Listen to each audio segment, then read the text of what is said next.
तो सर सैयद ने एक ब्रिज मुसलमानों और अंग्रेज़ों के दरमियान कायम किया और उस हथियार को अपना हथियार बनाया जिसका जिक्र कुरान में भी है, प्रॉफिट की टीचिंग्स में भी है, और जो पहली वही नाजिल हुई थी, the first revelation on profit Muhammad सल्लल्लाहु अलैहि वसल्लम, वो थी पढ़ने के ऊपर, इक़रा। उसी को सर सैयद रहमान ने अपना हथियार बनाया और अल्लाह का शुक्र है कि उस हथियार की वजह से आज आपके सामने अलीगढ़ मुस्लिम यूनिवर्सिटी अपनी पूरी शान के साथ, आबोताब के साथ मौजूद है। और इसकी वजह से तकरीबन यहाँ से निकले हुए लोगों ने 500 educational institutions throughout the world जो है वो उन्होंने कायम किए हैं। This is all due to Aligarh Muslim University, and Aligarh Muslim University was established by, college बनाया था सर सैयद अहमद खान ने, बाई सर सैयद अहमद खान। तो इसीलिए आज उनके बारे में कुछ बेसिक चीज़ें आपको बतानी है। सर सैयद अहमद खान हिंदुस्तान से अपना सब कुछ बेच के इंग्लैंड गए। आपको मालूम है किस लिए गए थे? एनीबडी? क्या आपको मालूम है कि सर सैयद अहमद खान हिंदुस्तान से इंग्लैंड क्यों गए थे? एक बताइए कोई। Modern education. और बताइए। Very right. Sir William Muir ने एक किताब लिखी थी, प्रॉफिट मोहम्मद सल्लल्लाहु अलैहि वसल्लम की शान में के खिलाफ गुस्ताखी थी। अगर आज का दौर होता तो हम लोग डिमॉन्स्ट्रेशन करते, हंगामा करते, व्हाट्सएप पे करते और गवर्नमेंट से कहते कि करिए। सर सैयद अहमद खान ने यह तय किया कि उस किताब को हम पढ़ेंगे और उसका जवाब देंगे। उसके अलावा यह भी था कि एक ख्वाहिश थी उनकी कि मैं इंग्लैंड जाके देखूंगा कि ये तालीम अंग्रेज़ कैसे हासिल करते हैं। ऑक्सफोर्ड और कैम्ब्रिज को हम देखेंगे और देखने के बाद अगर मुमकिन हुआ तो हम रेप्लिकेट करेंगे उसको। तो सर सैयद अहमद खान यहाँ से तशरीफ़ ले गए, जो कुछ असासा था गिरवी रखा, बेचा, जैसे भी किया, और बनारस पहुँचे। और बनारस के बाद फिर वो भोपाल पहुँचे, भोपाल से फिर वो बॉम्बे पहुँचे, और बॉम्बे से 3 महीने का सफ़र तय करके 3 महीने का सफ़र तय करके हवा शिप से इंग्लैंड गए। उन्होंने सर विलियम म्यूर की किताब का मुताला किया।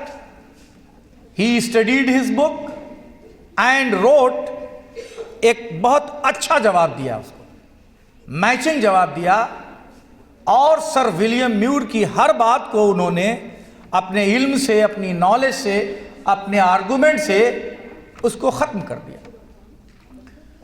और एक बात बताता चलूं, हुआ ये कि जब सर सैयद अहमद खान ने यह तय हो गया अंग्रेज़ों से कि अलीगढ़ की ज़मीन, जो कि कुछ बेसिक बातें बताता चलूं क्योंकि एक स्पीकर साहब की तबीयत ख़राब हो गई, वो जिम्मेदारी मेरे ऊपर थोड़ी सी आ गई। जब ये यूनिवर्सिटी के लिए गवर्नमेंट ने अलॉट किया ज़मीन, ये पूरी फौजी छावनी की ज़मीन थी, अलॉट हो गई और बस ट्रांसफ़र होने ही वाली थी। महलवार साहब, ट्रांसफ़र होने ही वाली थी कि डीएम का ट्रांसफ़र हो गया, कलेक्टर का। जो नया कलेक्टर आया उसने कहा अरे ये क्या होने जा रहा है।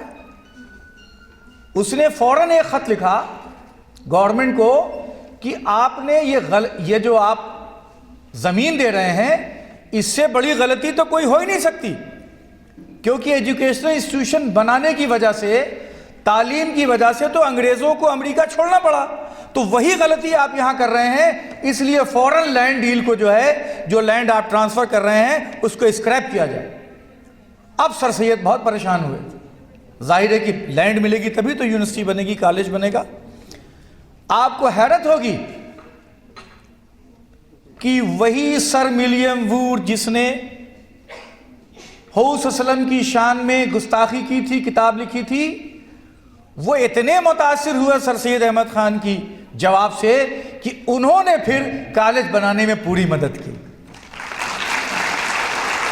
This was the strategy adopted by the founder of this institution. इसे कहते हैं उर्दू में हिकमत और फरासत। ये फार साइटेड थे, वो ऐसा जवाब दिया कि वो कायल हो गया, अपनी गलती पे परेशान हुआ और उसने गलती को इस लिहाज से सुधारा कि यूनिवर्सिटी की जो ज़मीन कैंसिल होने वाली थी उस ज़मीन को उसने दोबारा दिया और उसके बाद अल्हम्दुलिल्लाह MAO कॉलेज, पहले मदरसतुल उलूम मुसलमान हिंद बना 1875 में और 1877 में एंग्लो मोहम्मडन ओरिएंटल कॉलेज बना। जो बात मैं अभी आपसे रिक्वेस्ट करता, क्योंकि मेरे जहन में 3 दिन से यही बात आ रही थी कि अगला प्रोग्राम स्कूलों वाला आपकी इंस्टीट्यूशन में रखा जाए, और अल्लाह का शुक्र है कि आपने खुद ही अपने उन जज्बात का इजहार कर दिया।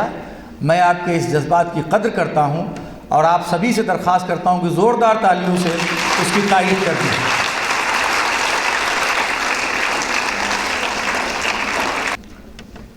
एक बात जो जहन में आ रही है वो ये है कि सर सैयद की एक खूबी और बताता चलूँ मैं आपको। Sir Syed was a courageous man. वो बड़े हिम्मत वाले, बड़े बहादुर शख्स थे और उनके ऊपर 4 तरफ प्रॉब्लम आई थी, with in community and outside the community. चारों तरफ से उनके ऊपर अटैक हो रहा था और इतना बड़ा एक ख़तरनाक काम सर सैयद रहमान ने अपनी ज़िंदगी में किया जिसका तस्वुर कोई नहीं कर सकता।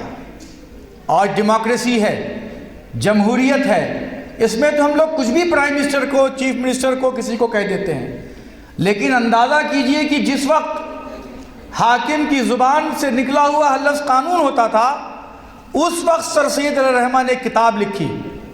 What was the name of that book?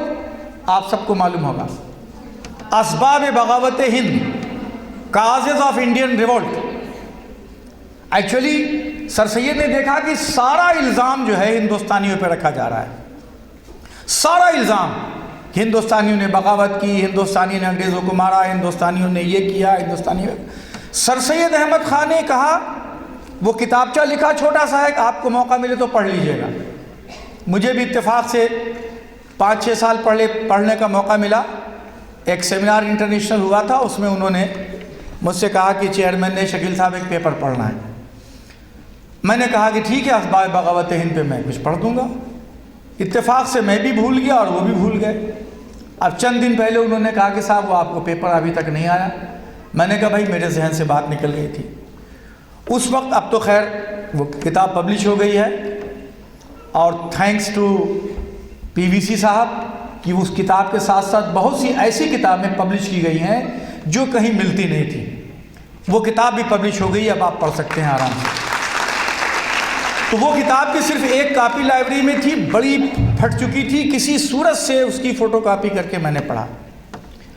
आपको मैं सर सैयद रहमान के असलूब यानी राइटिंग स्किल को बता रहा हूँ कि पहले पेज से आप जब किताब शुरू करेंगे, और गालबन 1995 पेज की है, लास्ट पेज यानी 80 के बाद से आप कन्विंस हो जाएंगे, आपका दिल कन्विंस हो जाएगा कि इस बगावत के जिम्मेदार सिर्फ और सिर्फ ब्रिटिश पॉलिसीज थी और कोई जिम्मेदार नहीं था।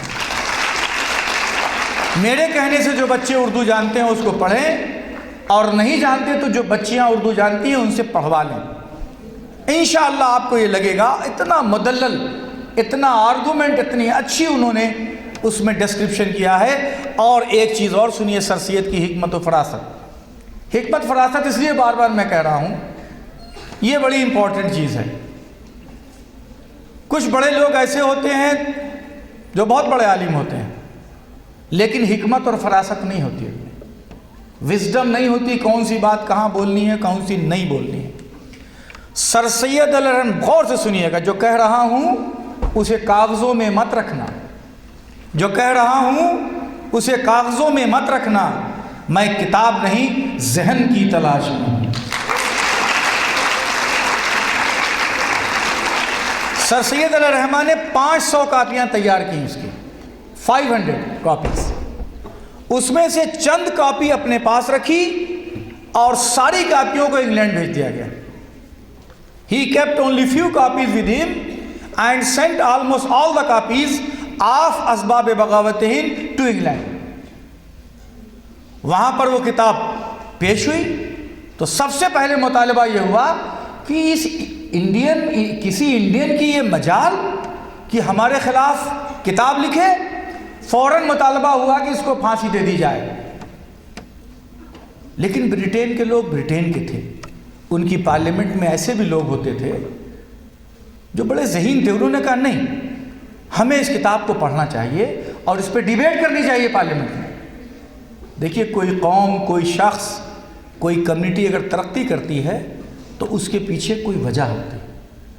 अगर कोई कौम ऊपर जा रही है ज़रूर कोई वजह होगी, कोई शख्स तरक्की कर रहा है ज़रूर कोई वजह होगी। उस पर डिबेट हुई, किताब पढ़ी गई और सर सैयद से पूछा गया कि तुमने ये किताब और किस किस को बांटी है। कुछ लोगों ने कहा कि इसको अब भी फांसी दी जाए क्योंकि ये किताब लिखी हुई इन्होंने और पूरे मुल्क में बंटवाई होगी ताकि बगावत हो जाए। सर सैयद ने कहा कि इसकी एक भी कॉपी मैंने पूरे मुल्क में किसी को नहीं बांटी है। इसकी चंद कापियां हैं वो मेरे पास हैं। अगर पूरे मुल्क में एक भी कॉपी मिल जाए तो सर सैयद हर कॉपी के लिए 1 लाख रुपया देने को तैयार है। और उस जमाने का 1 लाख मतलब कम से कम 10 करोड़ रुपया एक कॉपी। ब्रिटिश गवर्नमेंट ने कहा अच्छा। उन्होंने इंक्वायरी करी, पता चला कि सर सैयद ने किसी को कॉपी नहीं बांटी। फिर सर सैयद से पूछा गया कि क्यों आपने लिखा। उन्होंने कहा साहब मैं ये चाहता था, देखिए फिर विस्डम आ गई, फिर हिकमत फरासत आ गई। मैं ये चाहता था कि आप और अच्छे हुक्मरान साबित हों। आपके डिफेक्ट्स मैंने सिर्फ आपको बताए, किसी को नहीं, ताकि आप बहुत सक्सेसफुल रूलर रहें। उन्होंने अंग्रेजों का एतमाद हासिल किया। एतमाद बहुत बड़ी चीज़ होती है, ट्रस्ट। एक बार ट्रस्ट हासिल हो जाए तो आप कोई भी बात कहेंगे। अगर ये मालूम हो जाए कि शकील समदानी कभी चुगली नहीं करते, झूठ नहीं बोलते, तो कितना ही बड़ा ऑफिसर हो मेरी एक ज़ुबान पे कहेगा नहीं, हम शकील को 100 बार टेस्ट कर चुके हैं, कभी शकील ने कोई गलत बात नहीं बताई। तो सर सैयद ने ट्रस्ट उनका हासिल किया, उनका कॉन्फिडेंस हासिल किया और उसी कॉन्फिडेंस की वजह से मेरे अजीज साथियों ये इतनी बड़ा इदारा कायम करने में वो कामयाब रहे। तो हमें ये सोचना चाहिए कि हमारे काम का सलीका क्या हो, अंदाज क्या हो, हमारे काम का क्या अंदाज हो। सर सैयद की लाइफ से हमें काम करने के अंदाज को भी मालूम होता है कि कैसे काम किया जाता है। किताब वाला एग्जाम्पल आपके सामने है। कितने खुददार थे वो, कितनी सेल्फ रेस्पेक्ट थी, इसका भी एक एग्जाम्पल दे दूं। सर सैयद को एक ऑनर मिला और आगरा उस वक्त कैपिटल हुआ करती थी। बहुत बड़ा फंक्शन आगरा के किले में रखा गया। सर सैयद वहाँ पे गए, जैसे हमारी भी आदत है, हम जाते हैं तो आगे जो भी कुर्सी खाली है बैठ जाते हैं। सर सैयद भी गए और जाके आगे कुर्सी बैठ गए। जैसे ही बैठे पीछे से अंग्रेज आए, अरे उठिए उठिए उठिए उठिए। ये 3-4 रो इंडियंस के लिए नहीं है, इंडियंस के लिए वो पीछे वाली रोज है। हिंदुस्तानी वो बहुत पीछे वाली रो में बैठ सकता है। सर सैयद ने कहा ये क्या मतलब, इतना डिस्क्रिमिनेशन, मुझे तो अंग्रेज गवर्नमेंट ने बुलाया है ऑनर देने के लिए। सर सैयद खड़े हो गए, उन्होंने कहा मैं जा रहा हूं यहां से, मुझे ऐसा कोई अवार्ड नहीं चाहिए जिसमें हिंदुस्तानियों की बेइज्जती हो। And he refuse to accept that award और वहां से चलने लगे। बहरहाल अंग्रेजों ने उनको रोका और उनको प्रॉपर प्लेस पे लाके बैठाया। वो खुददार भी थे। सेल्फ रेस्पेक्ट बहुत बड़ी चीज होती है, इससे बड़ी कोई चीज दुनिया में नहीं होती। सेल्फ रेस्पेक्ट बहुत बड़ी चीज होती है, क्योंकि सेल्फ रेस्पेक्ट वाला आदमी अगर कहीं नीचे गिरता है तो वह बज़ाहिरा तो जिंदा रहता है लेकिन अंदर से मर जाता है। कभी सेल्फ रेस्पेक्ट वाला आदमी एक लेवल से नीचे नहीं जाएगा। और बाकी आप देख रहे हैं हमारा सियासी निज़ाम, पॉलिटिकल सिस्टम क्या है कि यही कि एक साहब को मैंने देखा, चीफ मिनिस्टर आया मैडम, और वो लेट गए उसके सामने, सारे अखबार में फ़ोटो आया उनका। आप लोगों ने देखा था फ़ोटो? अभी एक नेता साहब थे, चीफ मिनिस्टर अखिलेश जिस दिन आए, वो पैरों में उनकी दुगनी उम्र के लेट गए और जब तक लेटे रहे तब तक ये फोटो नहीं खिंच गया। सबसे कहा फोटो लो फोटो लो फोटो लो, कहिएगा तो मैं फोटो आपको भेज दूंगा, सारे अखबार में आया था। क्या सेल्फ रिस्पेक्ट है आपकी? आप खुद दिखा रहे हैं कि अपने सी आधी उम्र के बच्चा जो कि बाई चांस चीफ मिनिस्टर है, उसके पैरों में आप गिर गए और तब तक गिरे रहे जब तक कि अखबार ने फोटो नहीं खींच लिया।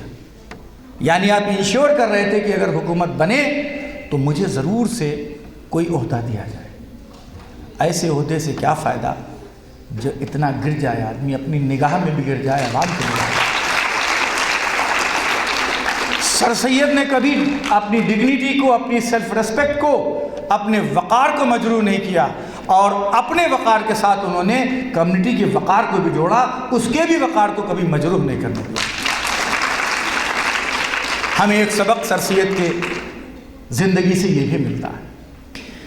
सर सैयद की एक और बात आपको मैं बताऊं, मैडम, शायद मैंने पहला प्रोग्राम हुआ था स्पोर्ट्स में, एक गायत्री पैलेस कौन सा है, पहला सर सैयद डे मनाया था क्रिकेट वालों ने, मैंने वो बात वहाँ बताई थी। उसके बाद कुछ को मालूम हुई, वरना किसी को नहीं मालूम है। हिस्टोरिकल फैक्ट बता रहा हूँ। हमारी यूनिवर्सिटी में जो आयतें लिखी हुई हैं ना, have you seen the mask?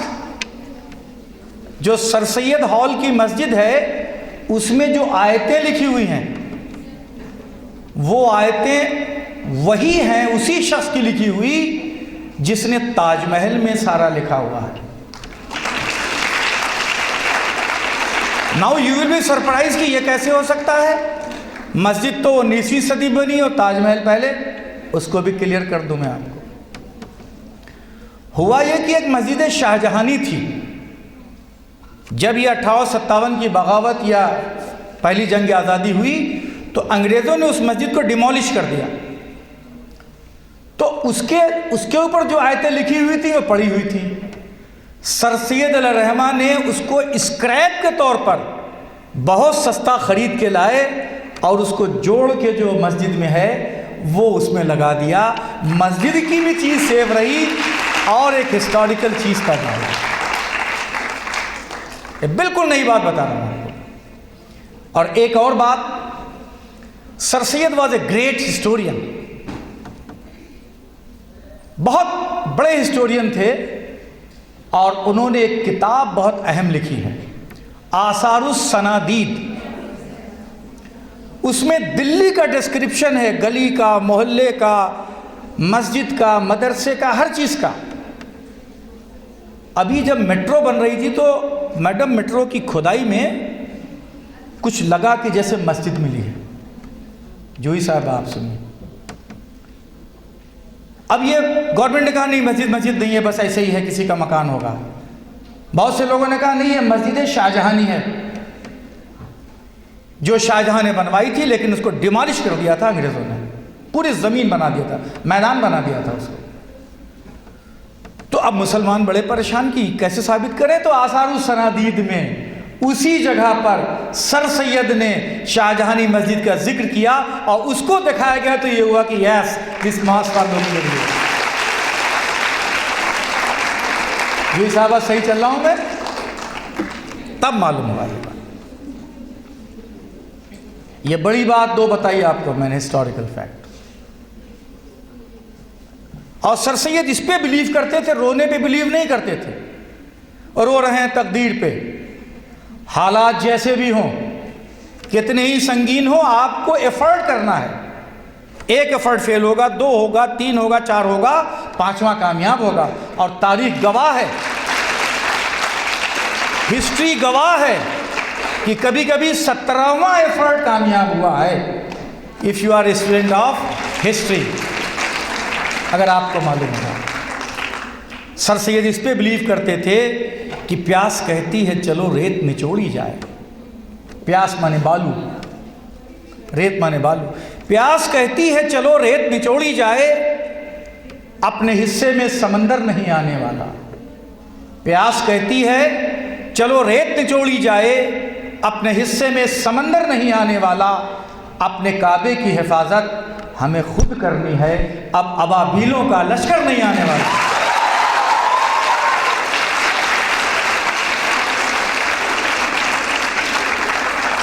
हमें अपने ऑनर की, अपने इज़्ज़त की, अपने वक़ार की, अपने घर की, अपनी यूनिवर्सिटी की, अपने हॉस्टल की, अपने हॉल की खुद हिफाजत करनी है।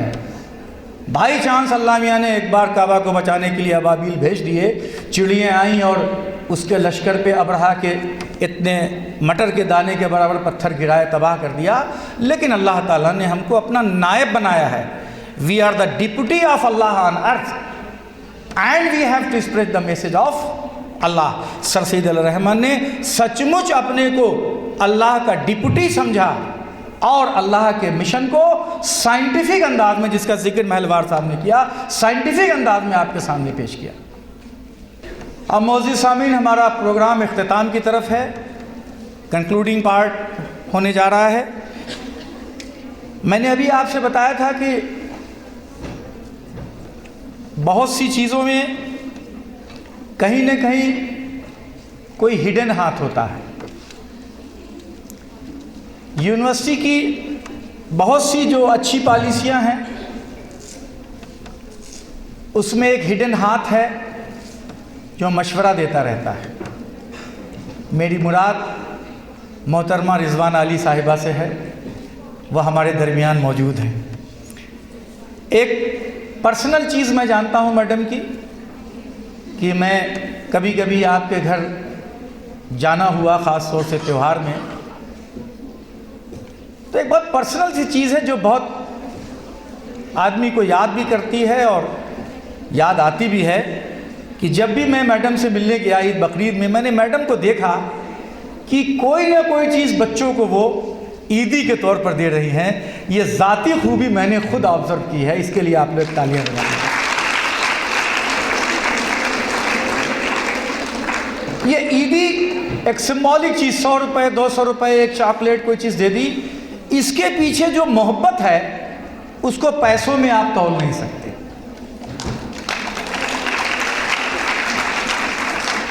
और जब भी मैं गया, फैमिली के लोग गए, और सभी के साथ, मेरे साथ नहीं है, जितने लोग गए, यकीन मानिए मैडम ने पर्सनली सबको अटेंड किया, पर्सनली एक एक चीज़ ला के दिया, जो बहुत रेयर होती जा रही है। अखलाक जो है वो रेयर हो रहा है, और इस अखलाकी चीज़ को मैं इसलिए हाईलाइट कर रहा हूँ, आप लोग भी कभी आपके यहाँ कोई जाए, आप किसी बड़ी पोजीशन पे हों, तो सिर्फ नौकरों और खादिमों पे मामला ना छोड़ दें, खुद पर्सनली सुपरवाइज करें। मैडम इस तरह की चीज़ें करती हैं। मुझे अक्सर बाहर जाना पड़ता है जलसों में, तो मैं जहाँ बहुत सी बातें करता हूँ, लास्ट के 15 मिनट्स इनकरेज करने के लिए बोलता हूँ। तो मेरे पास 5 साल का डेटा है हिंदुस्तान के डिफरेंट बोर्ड्स का, UP board, Bihar board, Madhya Pradesh board, Tamil Nadu board, CBSE board. पिछले 5 साल में मैंने अभी फाइल में से निकाल के घर पे रखा है, कहेगी तो अभी 15 मिनट में आ जाएगा। पिछले 5 साल में मुसलमान बच्चियों ने 50-50, 60-60 लाख तलबा और तालिबात में टॉप किया है आप लोगों ने। अभी इसी साल चंदौली एक जगह है बनारस के पास, वहाँ की 2 मुस्लिम बच्चियों ने, कई लाख लोग, 40-50 जो भी रहे, एग्जैक्ट फिगर नहीं है, उसमें 2 बच्चियों ने टॉप किया है आपके यहाँ। मध्य प्रदेश में इंदौर के पास एक जगह है जिसमें लड़कियों का नाम नहीं, मुस्लिम बच्चियां हैं, अंसारी बच्चियां हैं, उन्होंने 2nd पोजीशन 50 लाख बच्चियों में हासिल किया। सीबीएसई के एग्ज़ाम में मणिपुर का एक बच्चा, आज से 3-3.5 साल पहले, मणिपुर के बच्चे ने टॉप किया पूरे हिंदुस्तान में। उसके फादर एक मामूली मौलवी साहब, स्कूल टीचर।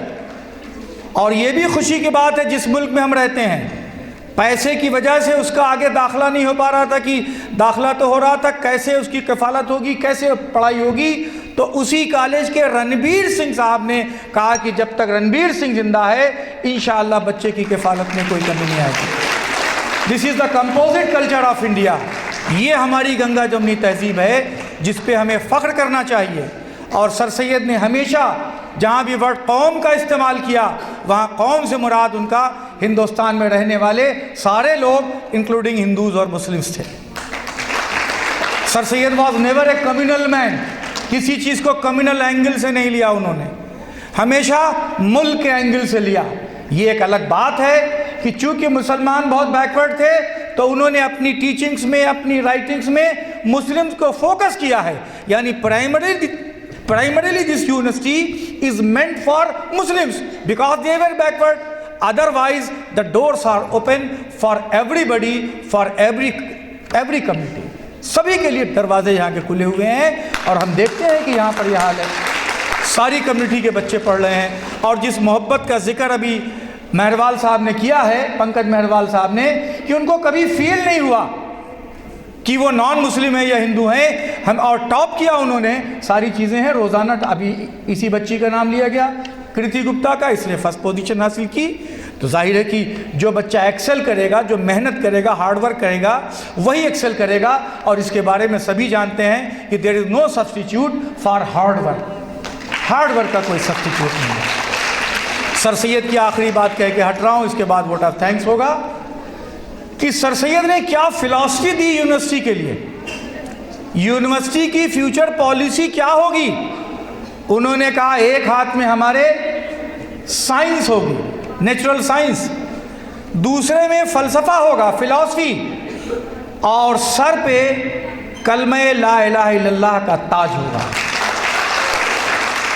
यानी यहाँ से जो भी रिसर्च होगी, जो भी पढ़ाई होगी, वो चाहे कोई भी आप पढ़ाई करें, कोई भी रिसर्च करें, कोई भी किताब लिखें, कोई भी लेक्चर दें, लेकिन वो इस्लाम के बेसिक प्रिंसिपल से मुताबिकत रखना चाहिए, इन कन्फॉर्मिटी विद इस्लामिक प्रिंसिपल्स होना चाहिए। सर सैयद ने ये कभी नहीं कहा कि आप कुछ भी करिए, और उन्होंने कुरान की तफसीर भी लिख रहे थे। वो 18 पारे लिखने के बाद उनका इंतकाल हो गया, पूरी तफसीर नहीं हो पाई। और मुझे खुशी है कि यूनिवर्सिटी ने इसी सेंटिनरी में ये तय किया है कि उनकी अधूरी तफसीर को, यानी ट्रांसलेशन ऑफ द कुरान को, यूनिवर्सिटी पब्लिश करने जा रही है बड़ी शान और वक़ार के साथ। इसीलिए मैं अक्सर अपनी प्राइवेट टॉक्स में, पब्लिक में कहता हूँ तो लोग कहते हैं अरे साहब खुश करने के लिए कहते होंगे, यहाँ मैडम मौजूद हैं, हर जगह तो नहीं है। प्राइवेट और पब्लिक टॉक में मैं ये कहता हूँ कि पिछले 4.5 साल में कुछ ऐसे काम किए हमारे शेखैन ने, शेखैन का मतलब है कि वाइस चांसलर साहब और प्रो वाइस चांसलर साहब, यूनिवर्सिटी के कंटेस्ट में कह रहा हूँ, कि जो जिस पर निगाह नहीं गई थी लोगों की, उन्होंने कई ऐसे काम किए। उसमें एक ये भी काम है, हौस वसल्लम की जो वाइस थी उम्महातुल मुस्लिमीन के ऊपर आपने एक लिखना शुरू किया था, लेकिन वक्त ने वफ़ा नहीं की और आपका इंतकाल हो गया। वरना शायद प्रॉफिट मोहम्मद सल्लल्लाहु अलैहि वसल्लम की बीवियों के ऊपर, जो कि उम्मत की माएँ हैं, उनके ऊपर शायद एक ऐसा डॉक्यूमेंट आता जो शायद उससे पहले दुनिया के सामने नहीं आया था। बहरहाल सब चीज़ें होती हैं। सर सैयद अलैहिर्रहमा की एक और खूबी थी, हसास आदमी थे। जब कॉलेज के मुंशी ने गबन किया 1 लाख रुपए का, सर सैयद को बहुत दुख हुआ, इतना दुख हुआ कि वो बिस्तर पे पड़ गए और इस सदमे को बर्दाश्त नहीं कर पाए, उनका इंतकाल हो गया। बर्दाश्त नहीं कर पाए क्योंकि बहुत ट्रस्ट करते थे, वो बीमारी में उनसे साइन करा लेता था, और 1 लाख रुपया उस ज़माने में, जो भी इकोनॉमिक्स का आदमी हो, मामूली आदमी, उससे पूछिए कि 1897-96 का 1 लाख रुपया 2017 का कितना हुआ। 100 करोड़ से कम नहीं होगा। हसास तबीयत के मालिक थे। और एक और खूबी थी कि कभी हिंदू मुस्लिम के ऊपर उन्होंने कोई तफरीक नहीं की, और आपको करना भी नहीं चाहिए, क्योंकि हम लोग जिस मुल्क में रह रहे हैं वहाँ एक बेहतरीन संविधान हमको मिला हुआ है। हमारे पास one of the best constitutions of the world है, दुनिया का बेहतरीन दस्तूर हमारे पास है, जहां हमें चलने की, बोलने की, खाने की, पीने की, पढ़ने की हर तरह की आज़ादी है, वोट देने की, वोट लेने की आज़ादी है, एजुकेशन इंस्टीट्यूशन कायम करने की आज़ादी है। अगर हम उसका फ़ायदा नहीं उठाते तो इसका किसका कसूर है? आपका कसूर है। और इसीलिए मैं आपसे एक बात कहूँगा कि कम्युनल लाइन से हट के फ़िरका वाराना बातें कभी मत करिए। वैसे ही बहुत लोग फ़िरका वाराना बुनियादों पे बांट रहे हैं, कम्युनल लाइंस पे कंट्री को बांटना चाहते हैं। कैसे कैसे तमाशे रोज़ अखबार में आते हैं, रोज़ टीवी पे आते हैं, और इलेक्शन में तो इतना आते हैं कि हैरत होती है। लेकिन आपको सर सैयद की यूनिवर्सिटी के तालिबात को कोई भी चीज़ इस तरह की नहीं करनी चाहिए जिससे फ़िरका वाराना हमआहंगी, कम्युनल हार्मनी डिस्टर्ब हो। और इसीलिए मैं एक शेर कह रहा हूँ कि जो भाई को भाई से लड़ाने का सबक दें, भाई मीन्स हिंदू मुस्लिम, जो भाई को भाई से लड़ाने का सबक दें, उन सारी किताबों को समंदर में बहा दो। जो भाई को भाई से लड़ाने का सबक दें, उन सारी किताबों को समंदर में बहा दो। मिट जाएगा शहर से खुद नफरत का अंधेरा, हर मोड़ पे एक दीप मोहब्बत का जला दो। आपको यही पॉलिसी अडॉप्ट करनी चाहिए। अब इससे कबल कि मैं मैडम से दरख्वास्त करूं कि यहाँ पर आएँ, वोट ऑफ थैंक्स करें, जूही गुप्ता साहिबा एक 30 सेकंड के लिए यहाँ पर आना चाहती हैं। May I request our chief guest for the occasion, Mrs. Rizwana Ali, and our provost, Professor Rumana Siddiqui, to facilitate Professor Shakil Samdhani for conducting such a wonderful program and starting Sir Syed Bicentenary celebration for our Abdullah Hall. Please, ma'am.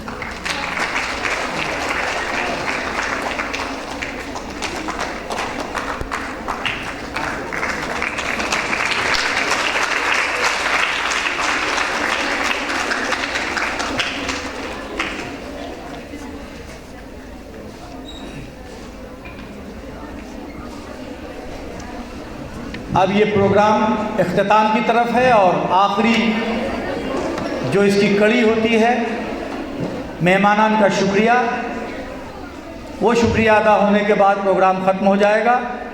लेकिन उससे पहले मैं इख्तिताम से पहले 1 minute और आपका लूँगा कि मैंने बहुत सारी बातें आपसे की और ऐसी भी बातें की कि बहुत से लोग अवॉइड करते हैं बहुत सख्त बात कहने से या बहुत खरी बात कहने से। लेकिन मेरा मसला ये है कि मैं बादशाह हूँ दिलों का, न शायर हूँ मैं लफ्ज़ों का। मैं बादशाह हूँ दिलों का, न शायर हूँ मैं लफ्ज़ों का। ज़ुबान बस साथ देती है, मैं बातें दिल से करता हूँ। मैंने दिल से बातें की सर सैयद के बारे में, लेकिन दिमाग हमारे साथ रहा। इसलिए अगर किसी को मेरी किसी बात से कहीं भी कोई तकलीफ़ हो गई हो तो शकील समदानी सिर्फ दिल से उसके लिए माफ़ी मांगता है। और इससे कबल कि मैं मैडम को बुलाऊं शुक्रिया अदा करने के लिए, मैं सबसे पहले तो अल्लाह ताला का शुक्रगुज़ार हूँ कि उसने मुझे ये प्रोग्राम करने की सआदत नसीब फरमाई। उसके बाद शुक्रगुज़ार हूँ मोहतरम वाइस चांसलर साहब का और प्रो वाइस चांसलर साहब का और किदवई साहब का। इन तीनों हजरात ने मुझे बहुत बड़ी जिम्मेदारी दी। और उसके बाद हाल की प्रोवोस्ट साहिबा और उनकी पूरी टीम का, जिन्होंने मुझे हर तरह का ताउन दिया। और मैं कह सकता हूं कि रूमाना सिद्दीकी साहिबा जैसी अगर प्रोवोस्ट रहेंगी तो हॉल और यूनिवर्सिटी में कोई प्रॉब्लम नहीं है। यकीन मानिए, मैं झूठ नहीं बोलता। इन्होंने मेरा बहुत हेल्प की है और मैं दिल से आपका शुक्रगुज़ार हूँ और अल्लाह से दुआ करता हूँ कि हमेशा आपको बड़े बड़े ओहदे पर फायद रखें। प्रोग्राम का इख्तिताम इस दुआ के साथ करता हूँ कि ए अलीगढ़ ए जवां किस्मत दबिस्तान कोहन, ए अलीगढ़ ए जवां किस्मत दबिस्तान कोहन, ए की शम्मे फ़िक्र से ताबिंदा तेरी अंजुमन, तेरे मैं खाने में लर्ज़ा है शराब इल्म फ़न, हश्र के दिन तक फला फूला रहे तेरा चमन, मशले मीना से रोशन तेरा मैं खाना रहे, और रहती दुनिया तक तेरा गर्दिश में पैमाना रहे। बहुत बहुत शुक्रिया। इसी के साथ प्रोग्राम के इख्तिताम का ऐलान किया जाता है और इंशाअल्लाह कभी प्रिंसिपल साहबा ने और बड़ी गैदरिंग में बुलाया तो फुल फ्लेज लेक्चर देने के लिए आपका ये भाई तैयार है। अब ये मैडम के उसमें हमने बात डाल दी है। और अगला प्रोग्राम इंशाअल्लाह आपके IMT कॉलेज में होगा, महलवार साहब के इंशाअल्लाह। बहुत बहुत शुक्रिया।